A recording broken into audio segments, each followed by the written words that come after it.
menyimak pengajian Ustaz tadi, berarti kan yang salah satunya adalah usuluddin adalah yang wajib dipenuhi oleh setiap muslim. Kemudian untuk mengerjakan usuluddin itu, kemudian kan ada kewajiban menuntut ilmu. Pertanyaannya, apakah menuntut ilmu, sejauh mana kewajiban menuntut ilmu itu?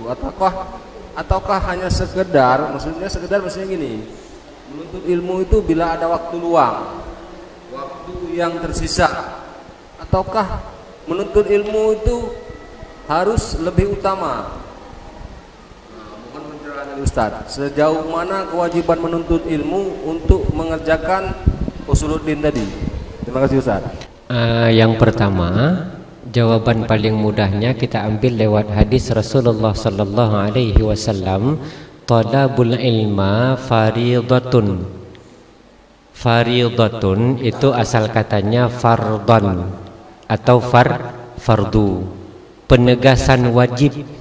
Langsung Rasulullah katakan wajib menuntut ilmu bagi setiap individu muslim ataupun muslimat, individu Islam laki-laki maupun perempuan. Jadi kewajiban yang diwajibkan atas seorang yang bernama muslimin ataupun muslimat mutlak wajib menuntut ilmu. Kemudian para ulama membahas kalimat faridatun ala kulli muslimin wal muslimat. Faridatun ala kulli muslimin wal muslimat. Kulli, kul itu kulliyat. Apakah dia dhabit fikhi ataupun dia kaidah. Kul itu kulliyat, dhabit fikhi atau kaidah. Kalau kaidah, likulli qaidatin mustasnayat. Ini agak panjang kalau masalah ini ya. Karena memang yang ditanya struktur itu. Apalagi dhabit fikhi. Artinya tidak boleh putus dengan kalimat kulli atau kulla atau kullu. Sehingga ada batas waktu, ada kewajiban-kewajiban yang terpecah.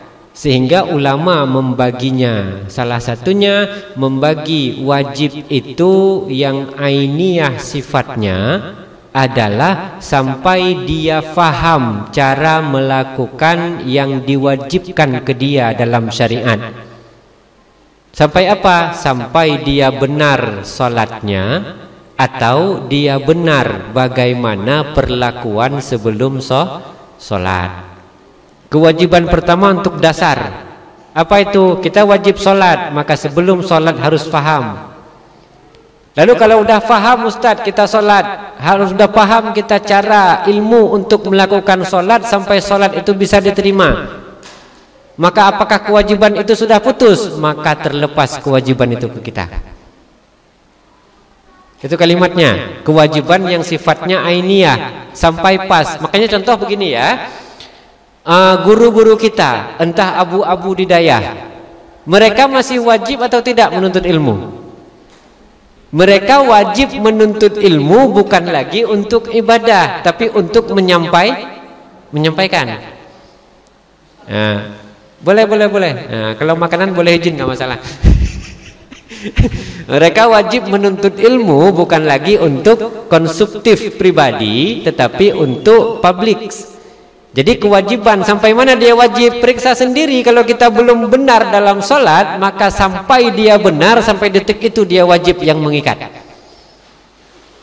Tapi kalau umpamanya udah benar, maka kalimatnya dia punya kewajiban kedua, kewajiban untuk bisa mengajarkan minimal kepada keluarga. Itu tidak mengikat, longgar, karena bisa mengantar kepada orang yang lebih paham untuk mengajar. Cuma masalahnya yang mau Pak Alek tanya, banyak orang sekarang merasa udah pintar padahal goblok kan gitu.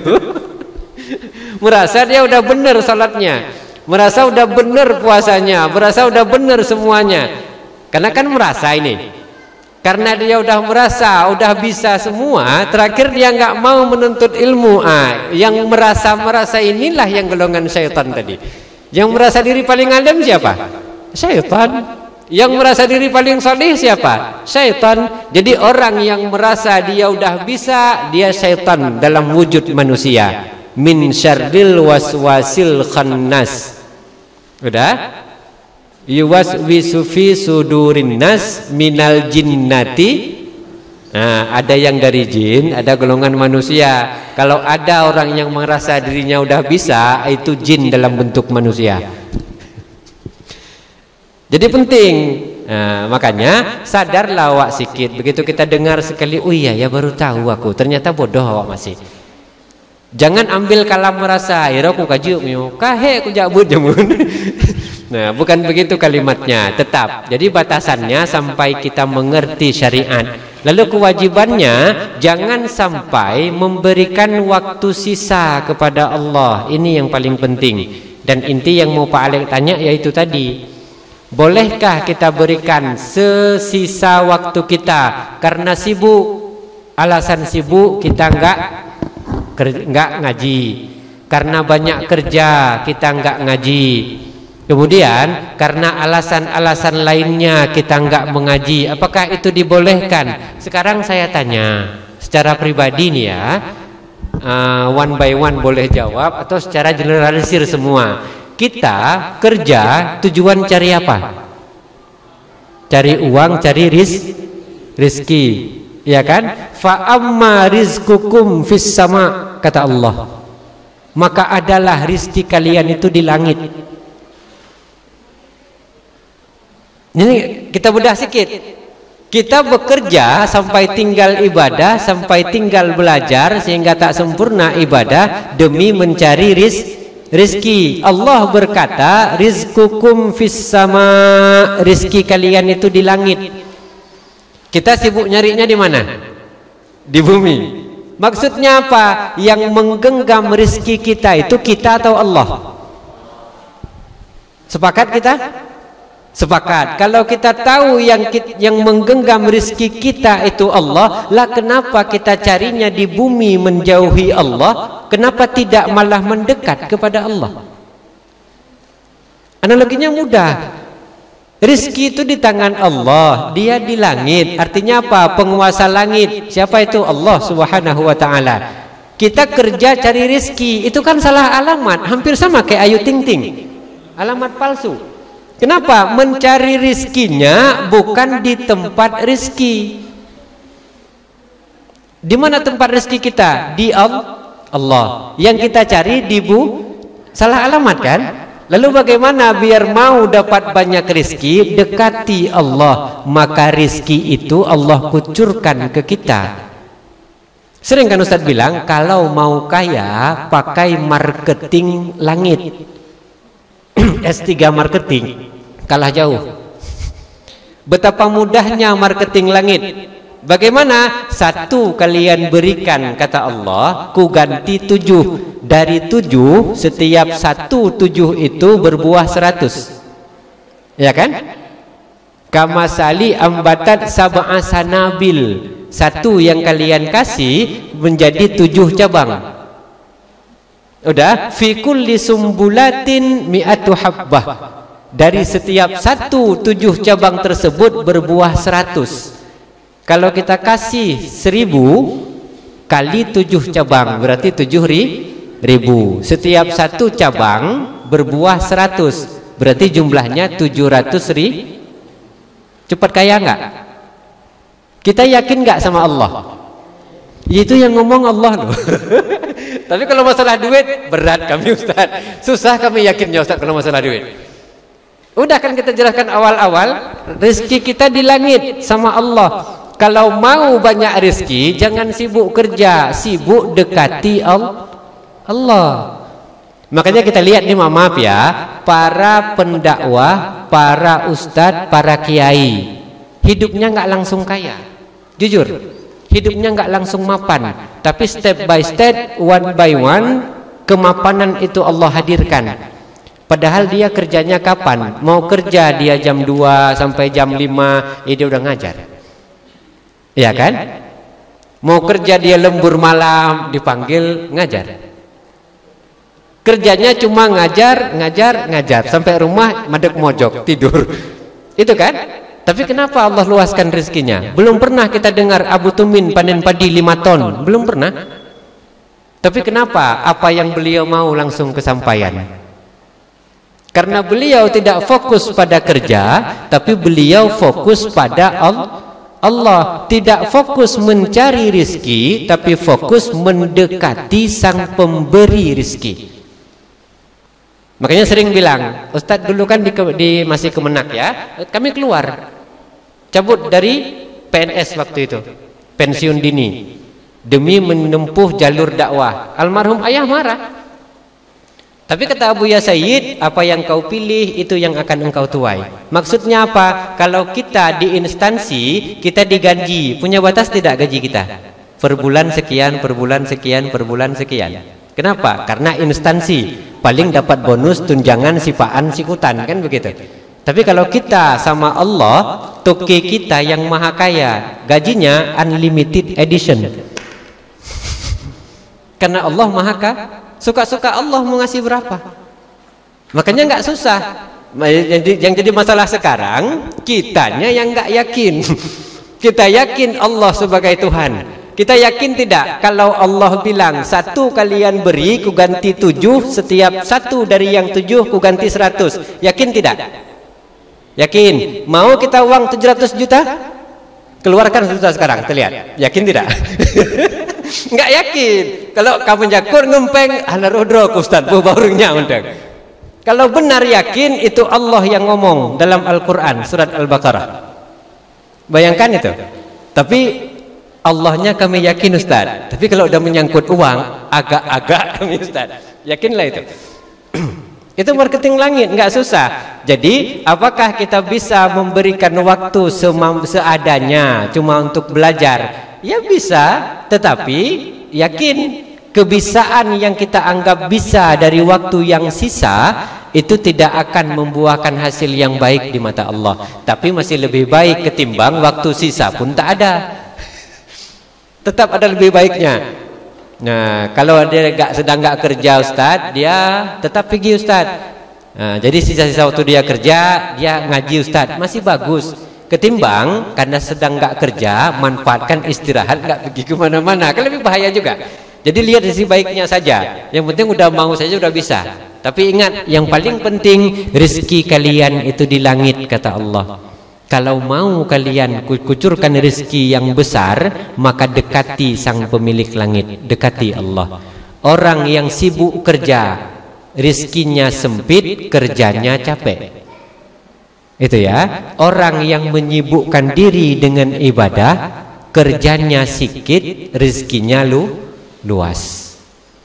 Tapi untuk pertama-pertama itu dikerjai dulu sama Allah. Memang ya. Aku coba lah, mau aku coba nih kayak Ustadz tuh bilang. Kasihnya 1 juta. Enggak diganti sama Allah. Kenapa? Dikerjai dulu. Karena baru-baru. Jadi kalau baru-baru taubat ya enggak usah terlalu maju ke depan gitu ya. Kalau baru-baru bahaya loh. Gepuju oleh Allah. Karena pernah kejadian. Sering saya ceritakan itu. Pernah kejadian. Ustadz bilang 1 dikali 7. Kemudian Rasulullah berkata 1 diganti 10. Ada sapambeng 1 orang. Iyalah kalau betul diganti 10. Kalau enggak diganti sama Allah cemana ini? Dibukanya dompet 200 uangnya dompet. Tengoknya. Kalau diganti sama Allah, kalau enggak diganti cemana ini? Yakin ajalah bismillah. Dikeluarkannya 100. Masukkannya ke celeng masjid. Bismillahirrahmanirrahim dengan berat hati itu. Ditunggunya hari pertama enggak diganti sama Allah. Ditunggunya hari kedua, hari ketiga enggak juga diganti sama Allah. Terakhir berdoa dia, ya Allah, kalau enggak ganti 10 kali ya Allah, ya udah ya Allah. Modal itu aja kau kembalikan ya Allah. Minta balik modal dia, bayangkanlah itu. Udah, pas hari kelima, pimpinan bank itu ngajak, yuk, mana bos? Kita ke bandar sebentar. Kita pergi pagi-pagi, kita harus bisa pulang malam nanti katanya. Acara apa? Udah ikut aja katanya. Kau yang nyetir ya? Iya bos. Naiklah dia. Dibawanya mobil. Waktu itu masih Kijang Kapsul. Hampir-hampir sama kayak Bodrek ya. Begitu naik dia Kijang Kapsul sampai dia ke bandar. Jam sekitar siang-siang, habis acara pimpinan banknya langsung balik. Begitu langsung balik, antar aja aku ke rumah, kata si bos. Kau bawa pulang aja mobilnya, besok aku ambil di kantor, kata si bos. Udah, begitu dia mau balik, ada amplop dikasih sama si bos. Ini kasihkan untuk istrimu. Basa-basi si bos, kan gitu kan? Diambilnya amplop, taruhnya depan dashboard mobil. Masuk dia ke rumah, azan Isya. Begitu dia masuk, langsung dikasihnya ke istrinya. Nah, kan? Ini uang dari bos abang. Lu kenapa bang marah-marah? Buka aja lah, kau tengok berapa itu. Rupanya dia marah biar nggak ketahuan, karena udah sedekah 100.000. Kalau ketahuan bini kan bahaya, sedekah banyak-banyak, gitu kan? Begitu dia masuk ke dalam, dia buka terus pakaiannya, masuk dia kamar mandi, mandi dia. Gitu dia mandi, sedang sampuan, menjerit bininya di kamar mandi. Bang, keluar bang, katanya. Loncat dia dari kamar mandi, sedang beranduk-anduk, bersampu kepalanya, belum sempat dibilasnya. Ada apa kalau teriak-teriak, bang? Alhamdulillah bang, 1 juta dikasih bos abang bang. Hah? 1 juta? Iya. Astagfirullahaladzim, kata dia gitu kan. Loh bang, kok enggak alhamdulillah abang bang? Rupanya 2 penyelesaian dia. Kalau tahu 1 juta, kan ku keluarin dulu tadi 500. Sampai ke bini kan susah lagi mintanya, ya. Penyelesaian pertama. Penyelesaian kedua, kalau tahulah betul Allah ganti, kenapa enggak semua yang 200 itu ku ganti karena Allah? Kan dapat 2 juta. Iya kan? Makanya banyak orang kalau pertama-tama kita mau sedekah dikerjai sama Allah, tapi seiring berjalannya waktu Allah kabulkan. Jadi jangan sungkan-sungkan untuk ngetes dulu setiap hari 2.000. Kan nggak banyak kan? 2.000 perak kan nggak mesin kita tiba-tiba enggak. Jadi biasakan, makin lama dapat balasan. Apakah haram kita minta balasannya? Enggak. Karena Allah sendiri yang menjanjikan. Itu ya Bapak ya. Kita sambung yang kedua. Jika ada orang sakit dalam keadaan memakai pampers, apakah ia wajib sholat karena keadaan tidak suci saat berwudu? Apakah boleh hanya sholat menghormati waktu saja atau bagaimana Ustaz? Di atasnya, apakah hukum bagi laki-laki pakai celana pendek? Orangnya udah tua. Susah kalau curhat ibu-ibu ya. Hukum seorang laki-laki pakai celana pendek. Celana pendek itu bentuk abstrak, ya. Jadinya kalau celana pendek, maaf ini ya, disebut pendek, short, celana main bola, ya kan Pak? Itu hukumnya menampakkan aurat. Tapi pendek dalam kategori orang yang sifatnya kadang-kadang udah tua, menyoba bahasa Aceh jamun liwut hongase. Nyoba kan? Nyoba kan? Yang modern raya ya. Tadi ibu ni bilang ku dia dua. Dah lewat hongasenya batasan aurat laki-laki surrati warruk baina surrati warrukbati, antara pusat dan 2 lutut. Nyan batasan aurat laki-laki. Lalu pertanyaannya, apakah lutut itu aurat? Tidak. Lutut tidak aurat. Udah, pusat tidak aurat karena kalimatnya baina. Cuma dalam madhab Syafi'i kalimatnya wajawani biha dan bagian pinggir-pinggirnya. Sehingga kalau dia diri lututnya nampak, enggak aurat. Tapi kalau dia duduk rap siba dupai, aurat tidak. Demi menjaga duduk dan diri sama tak nampak, makanya tasuk lewu diup teut. Menyotadu kira-kira duh teut saja, hana masalah. Tapi menyoduh ia duh teut hukumnya adalah aurat. Jadi batasnya itu aja. Jadi kalau beli celana coba duduk dulu. Kalau duduk nampak enggak paha kita? Kalau nampak paha maka hukum aurat. Tapi kalau duduk nampak cuma ujung buruk alat tuh jeregennya yang karena berlihnya tegayang deh hukum tidak aurat kalau duduk, karena kalau berdiri dia pasti udah lebih panjang. Kalimatnya baina surrati warrukbati, mau tua mau muda selama dia sudah balik itu wajib ditutupi. Jadi amannya kalau duduk dia pas di bawah lutut. Kalau kita berdiri tentu lebih panjang ke bawah. Lalu yang kedua, bagaimana solat apabila orang tua dia pakai pampers? Apakah boleh solat li tahrimi auqatis solah, untuk menghormat waktu solat saja? Dalam penelitian yang lebih teliti, kita harus pisahkan dulu. Mampu enggak dia mengganti atau digantikan pampasnya? Kalau mampu, maka hukumnya wajib bersuci. Tapi kalau tak mampu, maka hukumnya salat li tahrim auqatis shalah, salat saja untuk menghormati waktu salat. Nah, tapi kalau bisa dia bersuci, hukum wajib bersuci. Nah, kadang ada usia ustaz 60 tahun ustaz, tapi dia memang karena memang udah sakit-sakitan, dia uzur udah ustaz di usia segitu. Walaupun yang lain masih muda usia segitu. Nah, jadi kalau dia ganti sendiri nggak bisa ustaz, tapi kalau kami selaku anak-anaknya mau gantikan, dia sanggup. Nah, maka hukum menggantikan itu hukumnya tetap wajib. Nah, kemudian hukum bersuci, tak sanggup dia kena air ustaz, bawa tanah, tayamum. Tidak boleh kalau dia sanggup dan kalau ada yang menggantikan pampasnya atau mewudukannya atau mentayamumkannya. Kita mazhab Syafi'i tayamumnya biturab, dengan tanah. Cok catok saboh jak ulikut rumuh krut atayatu. Dua boh meda catok. Krut kan catok krut. Kemudian ambil yang di bawah, bungkus dengan koran atau plastik, bawa ke rumah sakit. Setelah istinjakan dia, kalau memang dia masih kuat kita istinjakan, kemudian ambilkan tayamum untuk dia. Kalau dia ngerti sendiri, biar dia tayamum sendiri. Kalau dia tak ngerti sendiri, kita yang tayamumkan. Jadi kalau ada suami yang udah tua, dia di rumah sakit, nggak sanggup tayamum sendiri, ibu yang tayamumkan. Ambilkan. Maka baik-baik kita sama istri kan, dikepoknya gitu. Makanya bagak-bagak ngempurmohnya jamun kadut-dut ke sop demang. Dari memang kembahayan. Makanya baik-baik awak sama bini itu ya, penting.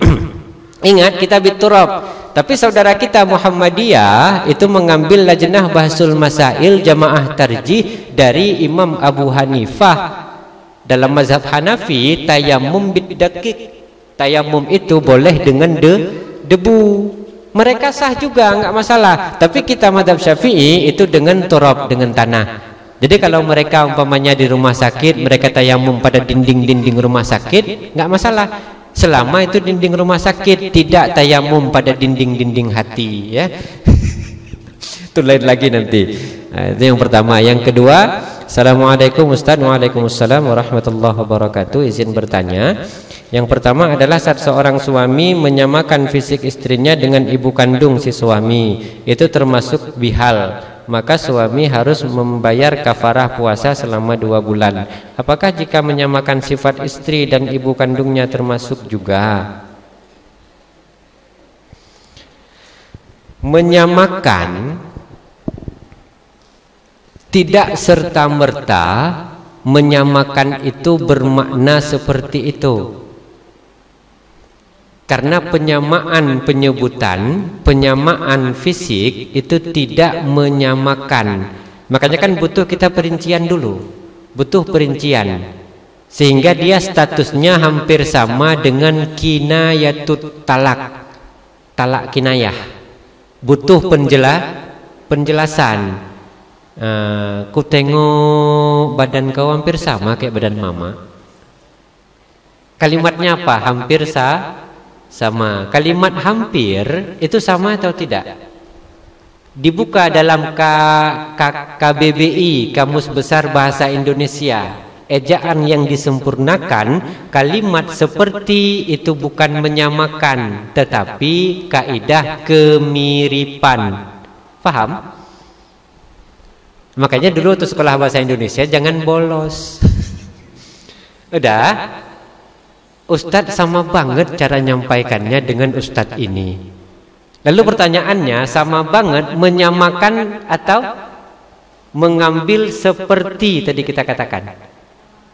menyamakan, tapi penyamaannya tidak mewakili kesamaan secara keseluruhan. Jadi dia butuh bedahan. Kinayatut talak sama seperti kalimat begini, menyamakan istri. Lihat dulu kalimat dia menyamakan bagaimana.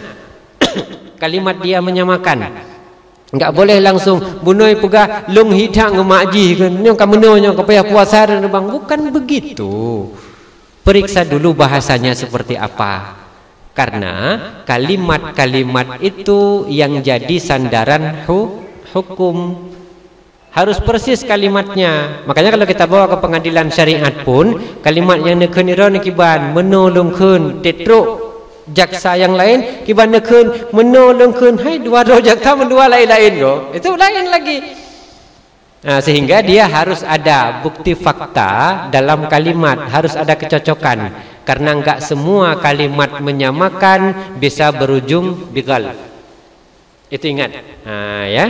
Yang kedua, jika nikah fasik si suami sudah berhubungan dengan istri.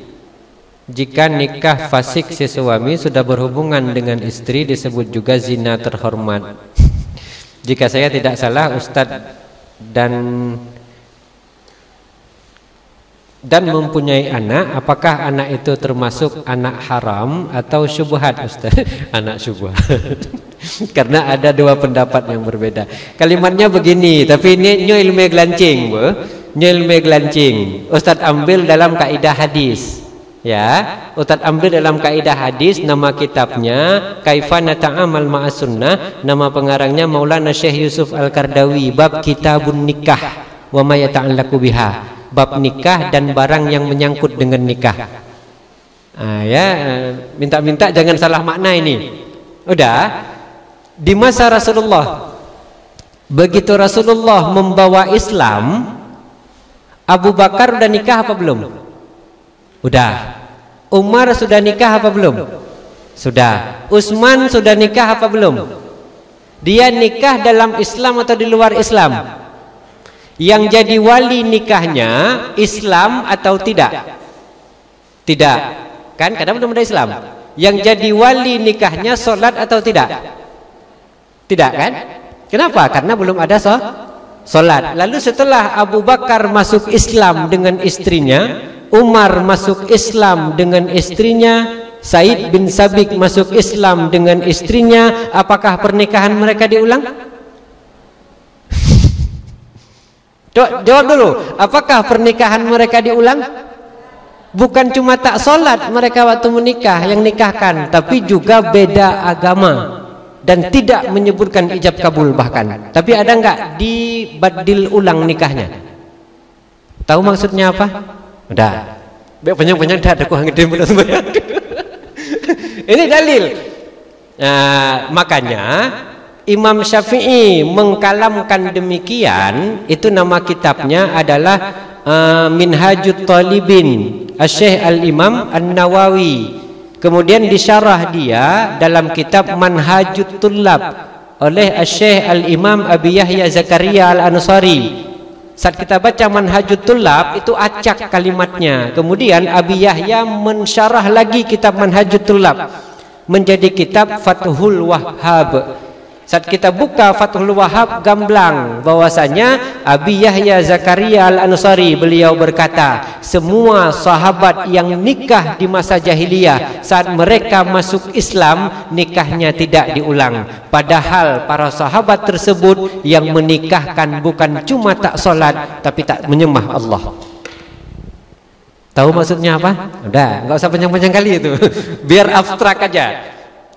Jadi kalimat kehati-hatian, si fasik tak boleh menikahkan. Tapi jangan berkata zina terhormat, itu bahaya. Karena nggak ada zina yang terhormat, ya, nggak bahaya. Cuma itu dasar dalilnya. Imam Syafi'i mengatakan si fasik tak sah menikahkan si anak demi kehati-hatian. Ingat kalimat itu, ya. Jangan digoreng nanti di media sosial. Kemudian kalau dengan istilah banyak diberikan rezeki maka banyak juga keluarnya, itu bagaimana Ustaz? Apakah ucapan itu baik atau tidak? Kalimat banyak diberikan, banyak keluar memang harus begitu. Itu kalimat yang benar, itu kalimat haqqin, tapi tidak urida biha batil. Kalimatnya benar. Semakin banyak rezeki, semakin kecil dia keluar, kita banyak minum, coba sumbat sedikit yang mau keluar. Tiba-tiba mungkin bapak, wah aku udah mulai susah ini, nggak mau keluar. Awak ke Malaysia terakhir, salah-salah diamputasi barang itu kan bahaya. Nah, jadi banyak yang masuk, harus banyak yang keluar. Dan biar dia banyak masuk, kita harus banyak mengeluarkan. Analoginya sumur, kalau bahasa kasarnya. Sumur, tahu kita 5 cincin bawah yang ada air. Udah, kalau enggak kita ambil, enggak musim hujan, air itu bertambah tidak? Tidak, tetap di 5 cincin itu saja. Iya kan? Kemudian kita ambil hari ini yuk cincin. Habis 3 cincin, sisa 2 cincin. Besok sehari selang kita nengok lagi, sampai enggak 5 cincin lagi? Sampai. Udah kan, ambil lagi sampai tinggal 1 cincin. Kemudian biarkan dia sehari, sampai enggak dia 5 cincin lagi? Sampai. Makin rutin diambil, hakikatnya dia enggak berkurang. Tapi kalau enggak pernah kita keluarkan, dia enggak akan bertambah. Tetap segitu-gitu saja. Makanya kalau diberi rezeki, tujuan diberi untuk apa? Untuk dihabiskan. Itu ingat, tujuan diberi untuk dihabiskan, bukan untuk disimpan. Karena kalau diberi untuk disimpan, itu nggak akan diberi lagi. Analogi paling mudah, kita punya anak, datang si abang, Pak, Abi, abang butuh uang ini, untuk apa? Disuruh fotokopi ini. Lah kan kemarin baru Abi kasih. Iya Bi, itu abang simpan dulu, udah pakai itu aja dulu. Kalau kita begitu kan?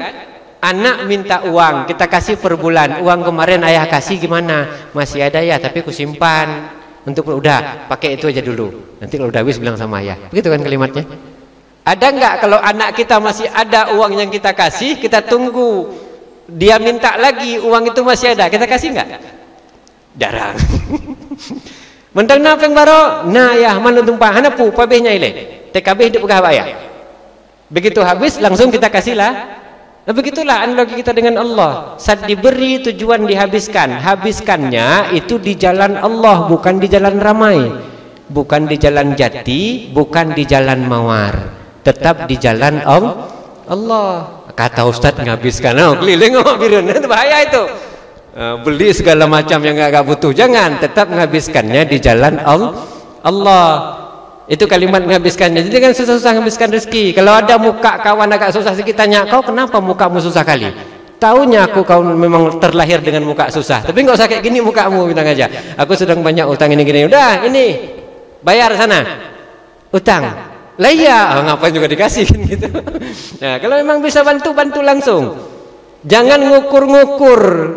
Maksudnya begini, kita lihat kawan, ya kan dia susah. Dia Ustadz kayaknya senang, jangan. Dia Ustadz kayaknya ada, jangan. Kalau mau ngasih aja, nggak usah mikir kayaknya. Kita kan kebanyakan mikir kayaknya.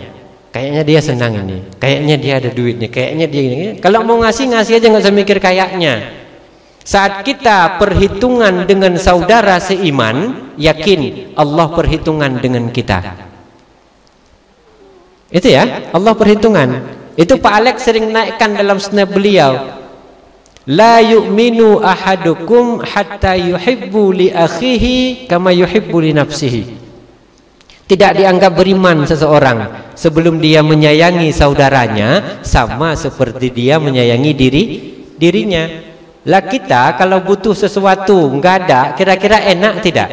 Tidak. Kawan kita begitu juga. Kalau pas dia butuh, sedang kita ada, kasih. Dengan jalan demikian, itu cara paling mudah menarik rezeki. Dari siapa? Dari Allah. Jadi nggak susah. Udah selesai pertanyaan ibu-ibu. Kita padai. Billahi taufiq illa aqwamit thoriq. Akhiru qawli hadza astaghfirullah li wa lakum wallahu a'lamu bis-shawab.